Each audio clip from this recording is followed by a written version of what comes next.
BTC बिसायख'थि सफैनायनि सिगां ओनसोलनि थासारिया दुंहाव दावराव-दावसिजों मोगा-मोगि जादों। बिपिएफनिया इउपिपिएलखौ, इउपिपिएलनिया बिपिएफखौ गोबां गावजों गाव दावराव-दावसि जानायखौ नुनो मोन्दों। भिडिअ'आव नुनाय जादोंदि इउपिपिएलनि मददगिरिफोरा बिपिएफनि मददगिरिफोरनि गारिखौ ग्लास आरो हेडलाइटफोरखौ देफाय-देसि खालामदों।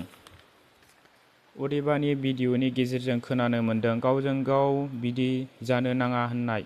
बिपिएफनि बिजाथि जेम्स बसुमतारीआ बे जाथायखौ गोख्रों रावजों सोंखारिदों। बियाव सासे जोखोम जादों होननानै फोरमायदों। खौरांगिरिफोरनि सिगाङाव लोगोसे बे जाथायनि सायाव एक्सन लानोबो खावलायदों।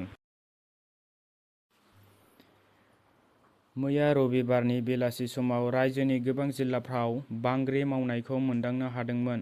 रबिबार बेलासिनि 4:40 आव 5.8 मेगनिट्युड बांग्रि मावनायनि जाहोनाव मोनफ्रोमबो जायगायाव एसे खहा जानायजों लोगोसे सासे सुबुंनि जिउ गोमादों। गुवाहाटी बोथोर बिगियान फोरमायनाय बादिब्ला बेलासिनि 4:41 रिंगायाव फैनाय बांग्रिनि बिबाङा 5.8 मेगनिट्युडनिमोन।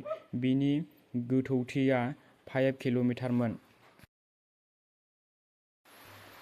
बिजेपि आरो बिपिएफनि उनाव दा इउपिपिएल दोलोआबो 2025 मायथाइनि बिटिसि बिसायख'थिनि रादाय बिलाइखौ मावफारि हिसाबै फोसावो, जायनि आयदाया बिमा हारि, सोलोंथाइ आरो गोजोननि सायाव दं, जेराव मोनसे जौगालु आरो गोरोबलायनाय बिसायख'थि इन्सुरेन्स फान्डजों लोगोसे भिजन टु एक्शन मुंनि बे फोसाव बिलाइखौ कक्राझार थिथागुरियाव थानाय दोलोनि मिरु बिसायख'थि सामलाय आफादनि मावख'आव बेखेवनाय जायो।